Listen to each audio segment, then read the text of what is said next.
Hello বন্ধুরা, আমি অমিত আছি তোমাদের সঙ্গে। আর তোমরা শুনছো ভৌতিক কথা, কিছু অনুভূতি এমন যা তোমাদেরও হতে পারে। সঙ্গে রয়েছে নেহা।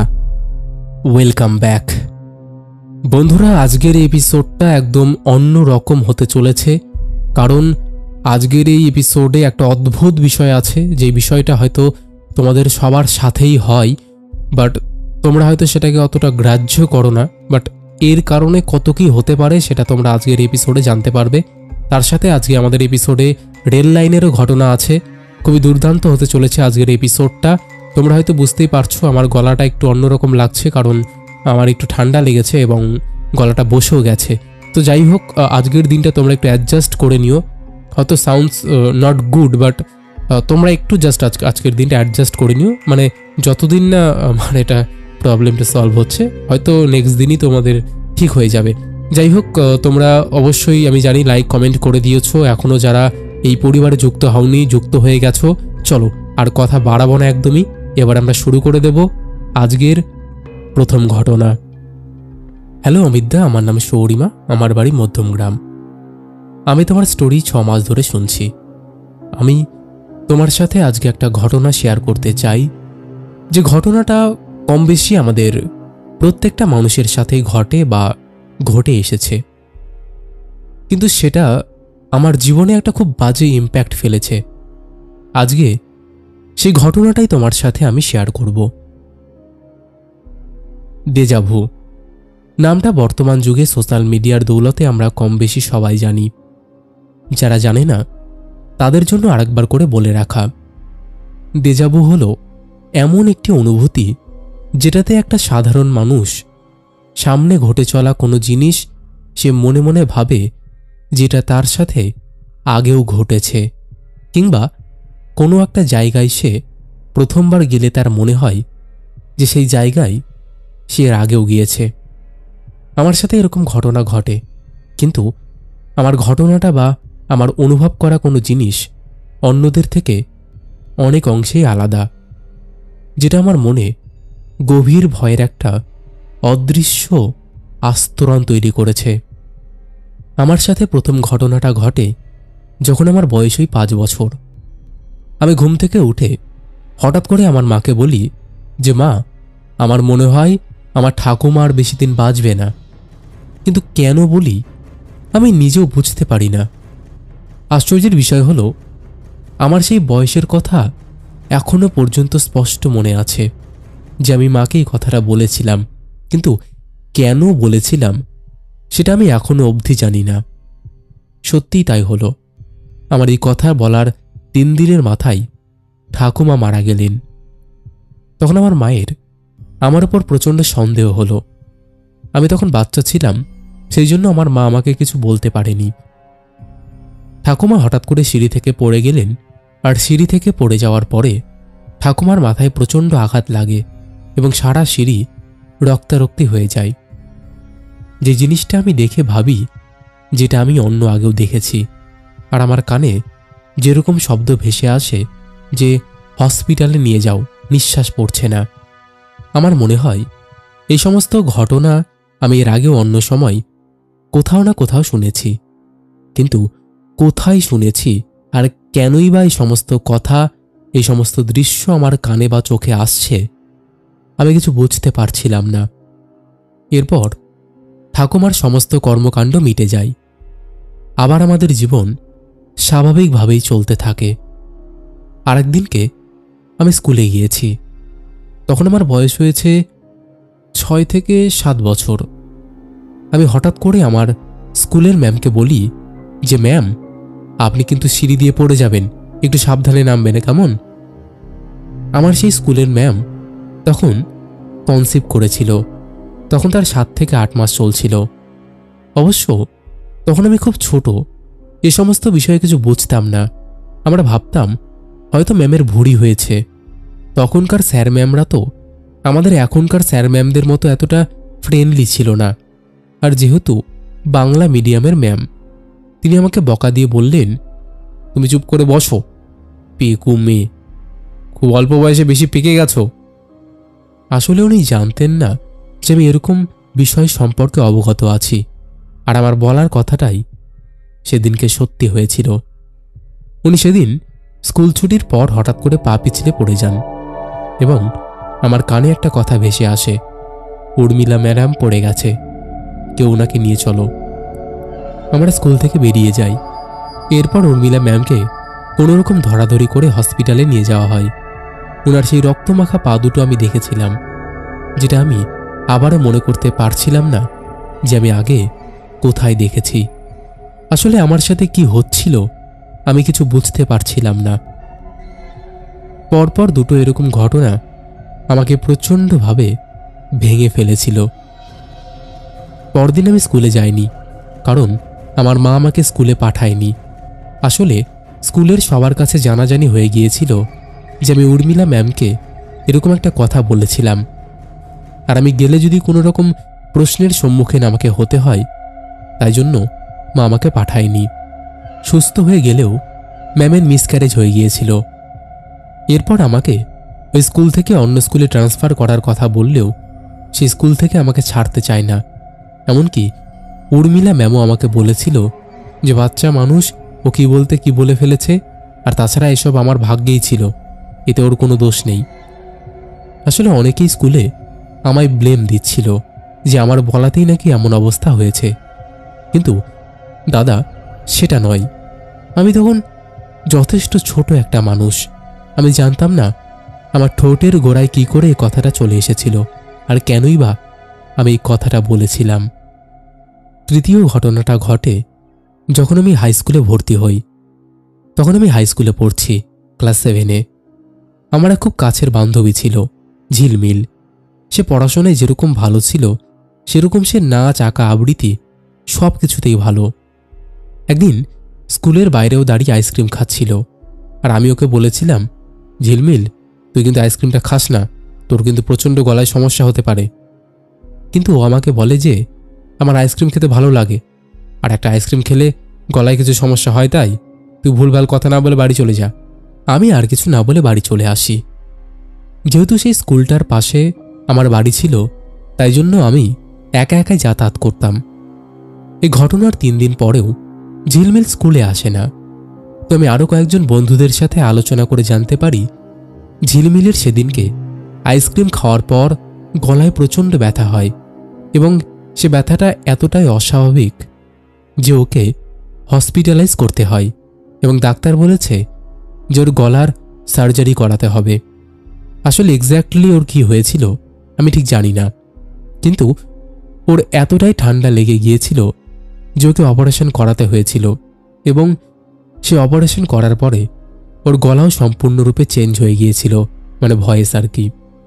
প্রায় 3 মাস বাদেও স্কুলে আসে। যখন স্কুলে আসে তখন ওর গলাটাকে আমরা কেউ চিনতে পারছিলাম না।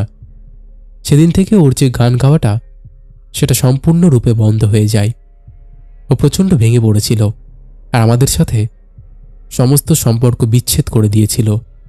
আসলে ও ইনডাইরেক্টলি ভেবেছিল যে আমি ওর দুরবস্থার জন্য দায়ী। একদম শেষের দিন যখন ওর সাথে আমার কথা হয়েছিল, তখন ও আমাকে বলেছিল, শুধুমাত্র তোর জন্য আজকে আমার গলাটা এরকম খারাপ হয়েছে। সেদিন তুই যদি আমাকে আইসক্রিম খেতে না দেখতি, তাহলে হয়তো আমার সাথে এরকম কিছুই হতো না। ওর এই কথাটা বা ওই রূপটা আমি যেন আগেও দেখেছি, আবারও আমার সেটাই মনে হতে থাকে। যাই হোক, ঝিলমিল তারপরে স্কুল চেঞ্জ করে অন্য স্কুলে চলে যাই। ওর সাথে আমার আর দেখা হয় না। আস্তে আস্তে আমরা বড় হতে থাকি। আমি যখন ক্লাস 10-এ পড়ি, তখন আমরা সবাই মাধ্যমিকের প্রিপারেশন নিচ্ছিলাম। এমন সময় একদিন আমার বান্ধবী সুরভি ও তার মায়ের সাথে আমার রাস্তায় দেখা হয়। তখন আমি সুরভিকে বলি, সুরভি তুই কিন্তু কোনো ছেলের সাথে চলে যাস না বাড়ি ছেড়ে। তখনও আমার দিকে কটমট করে এক দৃষ্টে তাকিয়ে থাকে। আমি ওকে এক প্রকার অগ্রাহ্য করে আবার নিজের মনের অজান্তেই বলে ফেলি যে তুই যদি ছেলেটাকে বিয়ে করিস, তবে কিন্তু তোর অনেক বড় ক্ষতি সে করে দেবে, আবার তোকে বাড়িতে দিয়ে যাবে। সত্যি সত্যি হলোও তাই। এই ঘটনা ঘটার 3 মাস বাদে আমরা সবাই জানতে পারি যে সুরভি একটা ছেলের সাথে পালিয়ে গেছে, এবং সেই ছেলেটা নেশার জন্য ওকে প্রতিদিন টাকার জন্য চাপ দিত, আর শেষে টাকা না পেয়ে ওকে আবার বাড়িতে রেখে দিয়ে গেছে এবং মারধর করেছে। যেদিন ওকে রেখে দিয়ে যায় তার পরের দিনই ও আমার বাড়িতে আসে, এসে আমাকে জিজ্ঞাসা করে যে তুই কি করে জানলি সৌরিমার কথাগুলো। আমি কিছু উত্তর দিতে পারিনি, কারণ আমি অবাক ছিলাম এটা ভেবে যে ও যেভাবে বসেছিল সেটাও আমার কেমন জানি চেনা চেনা লাগছিল। এরপর দীর্ঘদিন আর কোনো ঘটনা ঘটেনি। এরপর আমার জীবনে একটা ঘটনা ঘটে। সেটা হচ্ছে, আমার যখন কলেজ জীবন শুরু হয়, আজ থেকে বছর 2 আগে, মানে 2022 সালে, তখন আমার একটা খুব ভালো বন্ধুর সাথে পরিচয় হয়, যার নাম সুজিত। ও আমার খুব পরিচিত ছিল না, তবে খুব অল্প সময়ের মধ্যে আমাদের বন্ধুত্বটা গভীর হয়ে যায়। একদিন হঠাৎ করেই সে আমাকে প্রপোজ করে বসে, আর আমি ওকে যথারীতি ডিনাই করে দিই, কারণ আমি সব প্রেম ভালোবাসার দিকে একেবারেই যেতে চাই না। কিন্তু আমাকে প্রচণ্ডভাবে ফোর্স করে এবং আমার পায়ে ধরার উপক্রম হয়। কিন্তু আমি তাকে বলি যে ঠিক 3 মাসের মধ্যেই তোর জীবনে একটা খুব ভালো মেয়ে আসবে, আর তুই তার সাথে বিয়ে করে সেটেল হয়ে যেতে পারবি। আমার পিছু তুই ছেড়ে দে। আমি জানি না তখন কেন এই কথাটা আমি বলেছিলাম। বাকি ঘটনাগুলোর মতোই এবারও আমার সাথে ঠিক সেম ঘটনাই ঘটল। ঠিক তার 3 মাসের মাথায় ওর বাবার এক বন্ধুর মেয়ের সাথে ওর সম্পর্ক গড়ে ওঠে এবং বর্তমানে খুবই ভালো আছে, সুখে আছে। এবার আমি তোমাকে বলবো একদম শেষ ঘটনা, যে ঘটনার পরে আমার জীবনে আর কোনো ঘটনা ঘটেনি, এবং এই ঘটনাটা ঘটেছে 3 মাস আগে। এবং এই ঘটনাটা আমার জীবনের একটা বড় ভিত নাড়িয়ে দিয়ে গিয়েছিল। ঠিক 3 মাস আগে আমার দাদা নতুন বিয়ে করে। আমার যে বৌদি ছিল সে আমার সাথে একই স্কুলেই পড়তো, তাই আমি তাকে বৌদি না বলে বান্ধবী বলেই ডাকতাম। দাদা বৌদির বিয়ের ঠিক 7 দিনের মধ্যে আমি হঠাৎ করে বৌদির ঘরে গিয়ে বৌদিকে বলি যে তুমি কিন্তু দাদাকে আজকে বাড়ি থেকে বেরোতে দিও না, দাদার কিন্তু ভাড়া আছে। কিন্তু বৌদি আমাকে বলে, কি সব বলছিস? তোর দাদার আবার কি হবে? সামনের পাড়ার মোড়েই যাবে, কিছু খাবার নিয়ে আসবে বাড়িতে। তবুও আমি বলি যে না, দরকার নেই, আমাকে দাও, আমি এনে দিচ্ছি খাবার। কিন্তু আমার কথা কেউ শোনে না। যথারীতি দাদা সাইকেলটা নিয়ে চলে যায়। প্রায় 3 ঘন্টা পেরিয়ে যাওয়ার পরও দাদা বাড়িতে ফেরে না। আমরা সবাই মিলে দাদাকে খুঁজতে চাই, এবং আমরা যেটা জানতে পারি সেটা খুবই ভয়ঙ্কর একটা জিনিস। আমার দাদার খুব বাজেভাবে একটা অ্যাক্সিডেন্ট হয়েছে এবং তাকে হসপিটালাইজ করা হয়েছে। কষ্টের বিষয় এটাই যে দাদা আর এই পৃথিবীতে নেই। ডাক্তারবাবু যখন এসে বলেছিল যে আমরা পেশেন্টকে বাঁচাতে পারিনি, ডাক্তারবাবুর সেই কথাটাই কেমন যেন আমার পরিচিত মনে হয়েছিল। আমি জানি না এই ঘটনার ব্যাখ্যা আমি কে দেব। আমার সাথে কেন কেন এরকম খারাপ জিনিসগুলো হওয়ার আগে আগাম সতর্ক বার্তা আমার মুখ থেকে ভগবান প্রেরণ করে। আমার দাদার মৃত্যুর পর কিছু ঘটনা ঘটে চলেছে। আমার দাদা ত্রিপাদ দোষ পেয়েছে। সেই কারণের জন্য আমাদের বাড়ির কোনো অবস্থায় ভালো নেই। আমরা ঠাকুরমশাই ভালো খুঁজেছি দোষ কাটানোর জন্য, কিন্তু ঠাকুরমশাই ভালো দিন পাচ্ছে না। জানি না আমাদের সাথে কি ঘটে চলেছে। এখন অবধি আমার বাড়ির লোক বা কেউই আমার এই সমস্ত কথাগুলো বিশ্বাস করে না। তবে শুধু কিছু ঘটনা আমার নিজের মনে অনেক দুঃখ দিয়ে যায়। আমার দাদার মৃত্যুর আগে আমি যে আগাম সতর্কতা পেয়েছিলাম সেটার জন্য এখনও আমি গিল্টি ফিল করি। যদি এই বিপদ উদ্ধার করার কোনো রাস্তা থাকে তবে আমাকে অবশ্যই জানিও। আমি আমার এক বান্ধবীর থেকে দেজাভুর কথা জানতে পেরেছি। তার বক্তব্য অনুযায়ী দেজাভু হলো ভবিষ্যৎ দেখতে পাওয়া। আমরা কিছু কিছু সময় আমাদের ভবিষ্যৎটা আগে দেখতে পাই, কিন্তু সবাই তা দেখতে পায় না।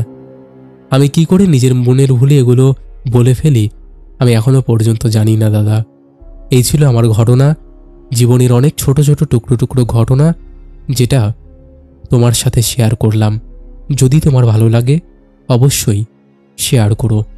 তোমার চ্যানেলের অনেক ভালোবাসা রইল। আর যদি এটার কোনো সুরাহা তোমার বা তোমার অডিয়েন্সের কাছে থাকে তাহলে আমাকে সাহায্য করার অনুরোধ করলাম। ধন্যবাদ। বন্ধুরা, এই দেজাভু আমি জানি না, বাট আমি পার্সোনালি তোমাদেরকে বলছি যে এরকম না আমারও হয়। আমি হয়তো কোথাও গেলাম না, আমি মানে সবসময় হয় বলবো না, কখনো কখনো হয় যে দেখি আমার এই জায়গাটা দেখে মনে হচ্ছে না ওই জায়গাটা আমি এসেছি। এবং আমি এটা জানি শুধু আমার সাথে না, এরকম অনেকের সাথে হয়। আমি কথা বলেছি এটা। তোমাদের মধ্যে এমনও হয়তো যারা শুনছো আর কি, তাদের মধ্যেও কেউ না কেউ আছেই যে যাদের মনে হয় যে একটা জিনিস হওয়ার পরে মা এটা তো আমি আগেও ফিল করেছিলাম, আগেও তো দেখেছিলাম কোথাও না কোথাও।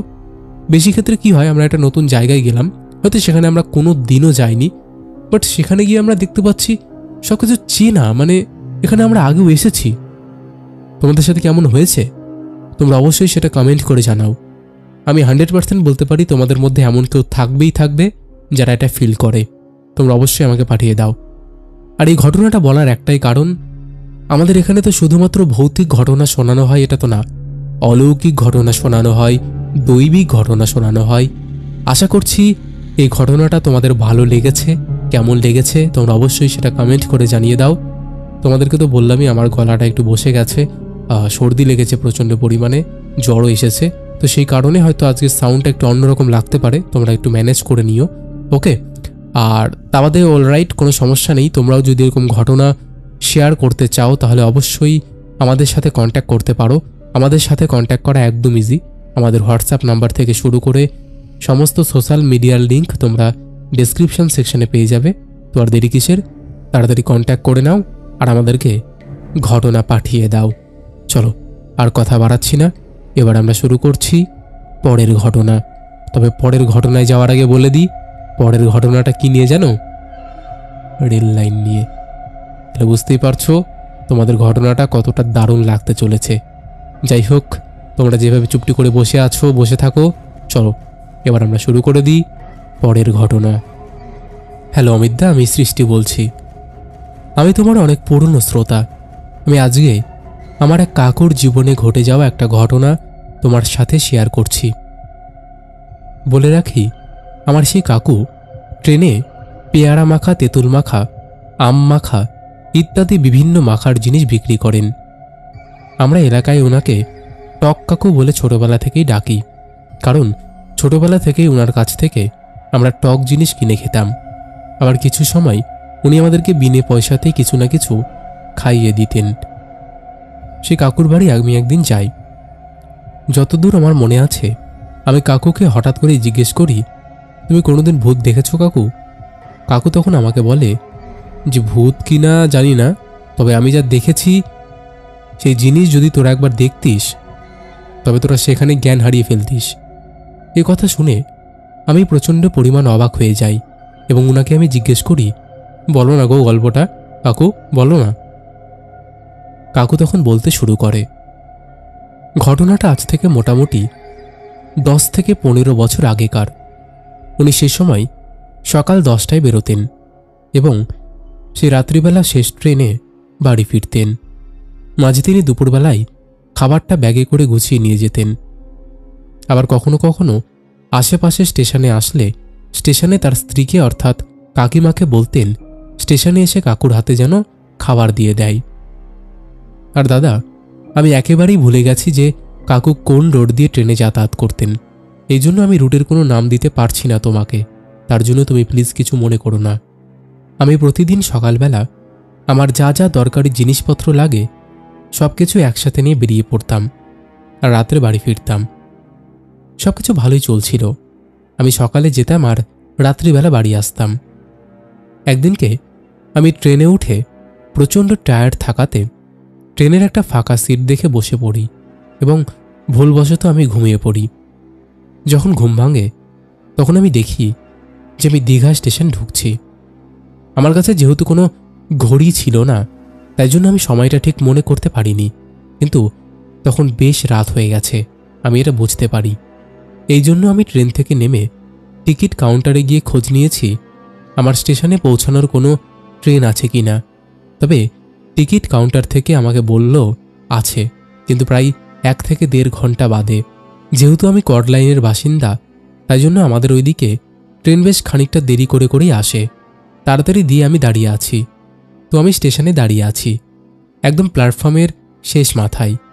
ইতিমধ্যে 2-1 মানুষ আমার থেকে কিছু ছোটোখাটো মাখা নিয়ে গেল, কিন্তু সেরকম কাস্টমার আসছে না দেখে আমি প্ল্যাটফর্মের একদম শেষ মাথায় চলে যাই এবং সেখান থেকে খানিকটা দূরে নিজের ঝুড়িটা রেখে লাইনের দিকে যাই বাথরুম করার জন্য।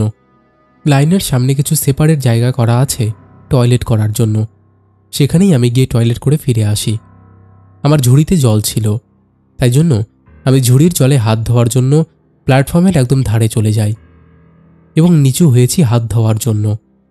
এমন সময় আমি দেখতে পাই ঠিক উল্টো দিকে, অর্থাৎ উল্টো দিকের প্ল্যাটফর্মটার নিচের রেল লাইনটার সামনে একটা লোক দাঁড়িয়ে আছে। সে দাঁড়িয়ে থেকে আমার দিকে অদ্ভুত দৃষ্টিতে তাকিয়ে রয়েছে। আমি ভাবলাম যে সে কিছু হয়তো বলতে চাই। আমিও তার দিকে তাকিয়ে রয়েছি। এমন সময় দেখি লোকটা আমার চোখের সামনে থেকে কর্পূরের মতো উবে গেল। আমি যেটা বুঝতেও পারিনি। আমি চারিদিকে খুঁজেও লোকটাকে কোথাও পেলাম না। এরপর আমার ট্রেন ঢুকলো আর আমি আমার মতো ট্রেনে উঠে পড়লাম। ট্রেনে উঠে আমি অবাক। আমি দেখি সেই লোকটাই আমার উল্টো দিকের সিটটাতে বসে রয়েছে।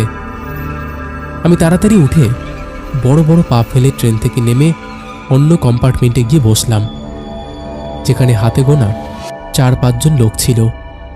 যেখানে সবচেয়ে বেশি লোক ছিল সেখানে গিয়ে আমি বসলাম। বসতেই দেখতে পাই একদম কোণের দিকে জানলার ধারে লোকটা বসে আছে আর আমার দিকে তাকিয়ে হাসছে। আমি লোকটার দিকে গ্রাহ্য করি না। এরপর আমার স্টেশন যখন আসে আমি নেমে পড়ি এবং নেমে গিয়ে দেখি একটা খালি বেঞ্চের উপর সেই লোকটা বসে আছে। কিন্তু লোকটার সারা শরীরে প্রচণ্ড অদ্ভুত অদ্ভুত দাগ। কোথাও তার গায়ে কাটাচেরার দাগ, কোথাও বা তার মাথা ফেটে গিয়ে রক্ত বেরোচ্ছে এমন অবস্থা। তার সারা গায়ে রক্তের বড় বড় ছোপ ছোপ দাগ পড়ে রয়েছে। আর লোকটা এমন বিকটভাবে আমার দিকে তাকিয়ে হাসছে যেন মনে হচ্ছে ওর সামনের দাঁতগুলো রয়েছে কিন্তু ঠোঁট বলে কোনো অংশ নেই। আমি এক দৌড়ে সেখান থেকে বেরিয়ে চলে যাই আর স্টেশন থেকে বেরিয়ে একটা মন্দির আছে, সেই মন্দিরের কাছে গিয়ে আমি ধপ করে বসে পড়ি। তারপরে কতক্ষণ সেখানে বসেছিলাম আমি জানি না। যখন আমার গাটা হালকা হলো তখন আমি উঠে আস্তে আস্তে বাড়িতে চলে আসি, কারণ স্টেশন থেকে বেশি দূরে আমার বাড়ি ছিল না। বাড়িতে আসতেও কোনো অসুবিধে হয়নি। বাড়িতে এসে আমি বাড়িতে কোনো ঘটনাও জানাইনি। পরদিন সকালবেলা আমার প্রচণ্ড জ্বর আসে এবং আমার সেই লোকটার মুখটাই বারবার মনে পড়ে যেত। এরপর আমি আস্তে আস্তে সুস্থ হয়ে যাই। এই ছিল আমার ঘটনা। যদি ভালো লাগে অবশ্যই শেয়ার করো। বন্ধুরা, এই ছিল দীঘা স্টেশনের বাইরে ঘটে যাওয়া একটা দুর্দান্ত ঘটনা বলতে পারো। যাই হোক, আশা করছি ঘটনাটা তোমাদের ভালো লেগেছে। কেমন লেগেছে তোমরা অবশ্যই সেটা কমেন্ট করে জানিয়ে দাও। তোমাদের মধ্যে এখনও যারা এই পরিবারে যুক্ত হওনি তারা যুক্ত হয়ে যাও। আর একটা কথা, ভৌতিক কথা কিন্তু কোনো রকম অন্ধবিশ্বাস, কোনো রকম কুসংস্কার বা কোনো রকম নেগেটিভিটিকে প্রচার করে না। ভৌতিক কথার কাজ শুধুমাত্র মানুষের জীবনে ঘটে যাওয়া ঘটনা সবার সামনে তুলে ধরা, নচেত আর কোনো উদ্দেশ্য নেই। তাই যারা বিশ্বাস করছো না তারা এগুলোকে এন্টারটেইন হিসেবেই নিয়ে নাও। চলো আর কথা বাড়াচ্ছি না, এবার আমরা শুরু করি শাউট আউট পর্ব। শেষের এপিসোডে ফার্স্ট কমেন্ট করেছে লালটু ডলুই, সেকেন্ড কমেন্ট করেছে চুমকি ঘোষ, থার্ড কমেন্ট করেছে রত্না রয়। সবাই লাভ লাভ রিয়াক্ট দিয়েছে। তারপরে কমেন্ট করেছে রঞ্জি, পল্লব মান্না, ইটস ভাস্কর, পিকু মুখার্জি, গীতা গোস্বামী, রেখা পাসমান, শুভ বেরা, তাহির জোয়াইর, সৌরভ তিতিক্ষা লিখেছে অনেকদিন পর কমেন্ট করলাম, ভালো আছো দাদা? হ্যাঁ গো, ভালো আছি। তারপরে কমেন্ট করেছে রূপম, রত্না রয়, রঘুনাথ খান, দীপ মণ্ডল, সুমিত ঘোষ, মনা বিশ্বাস লিখেছে হ্যালো অমিত, কেমন আছো? অনেকদিন পর কমেন্ট করলাম। হ্যাঁ গো, ভালোই আছি, বাট একটু সর্দি লেগেছে, মানে একটু না, ভালোই লেগেছে আর কি। তুমি কেমন আছো? তারপরে কমেন্ট করেছে Sudipta Ghosh, Rakesh SD, Rohan Biswas, Bunty Ghosh, Babu Sona, gamer Ritwik, Samir Biswas, Shankar Banerjee, Prabhat Keshari, Ruby Banerjee, Amita Thakur, Rishika Bose, Rakesh Murmu, Amita Thakur, DJ blogger Anish, BW Sayan gaming, Ashis Kole লিখেছে অমিতদা, আমি তোমার সব ঘটনাগুলোই শুনি, কিন্তু আগের মতন কেন কেউ লাইক কমেন্ট করছে না? জানি না গো, সেটা তো আমি বলতে পারবো না কেন যে করছে না। হয়তো ভিডিওগুলো কারো কাছে ঠিক পৌঁছাচ্ছে না। যাই হোক, তারপরে কমেন্ট করেছে মধুমিতা ঘোষ, পায়েল বাগ, রাজু মণ্ডল, পিঙ্কি ঘোষ, কাজল ব্যানার্জি, সুমনা ব্যানার্জি, সরোজ কুমার, তারপরে কমেন্ট করেছে সন্দীপ হোর, সুদেষ্ণা সিংহ রায়, টুম্পা মালিক, রাজু বিশ্বাস, সুদীপ্ত ব্যানার্জি, কার্তিক সাহা, পাপিয়া দে, কৃতিকা দাস, সঙ্গীতা ডলুই, কৃষ্ণা অধিকারী, মনিকা ত্রিপুরা লিখেছে সরি ভাই, কাল ভৌতিক কথা শুনতে পারলাম না। কোনো সমস্যা নেই, পরে তো শুনেই নিয়েছ। তারপরে কমেন্ট করেছে দেবাশিস বাগচি, অঞ্জলি মণ্ডল, সৌরভ বিশ্বাস লিখেছে ভাই তোমার গল্পের ভয়েস খুব কম, একটু সাউন্ড বেশি হলে ভালো হতো। কম গো, বাট আমার এখানে কিন্তু কম শোনায় না, হয়তো তোমার একটু পুরনো দিনের ফোন হতে পারে, পুরনো দিনের ফোনে সাউন্ড একটু কম হয়। তারপরে কমেন্ট করেছে সোমা দাস, নিতু কুমার, শান্ত মুর্মু, সঞ্জয় সর্দার, ঝুমন বৈদ্য, নূপুর ঘোষ, নিরঞ্জন সরকার লিখেছে অমিতদা তুমি যে ভিডিওগুলো বানাও সেগুলো না শুনলে আমার ঘুমই আসে না, আমার বয়স 13 বছর, আমার নামটা একটু নেবে? হ্যাঁ হ্যাঁ অবশ্যই নেব। হ্যালো নিরঞ্জন। তো এরকম আরও অসংখ্য প্রিয় মানুষেরা আমাদের শেষের এপিসোডে কমেন্ট করেছে, যাদের কমেন্ট আমি আর চাইলেও পড়তে পারছি না, অলরেডি অনেকটা বড়ই হয়ে গেছে শাউট আউট পর্বটা। তো আজকের মতন এখানে শেষ করছি, আবার দেখা হবে নতুন কোনো ঘটনা নিয়ে।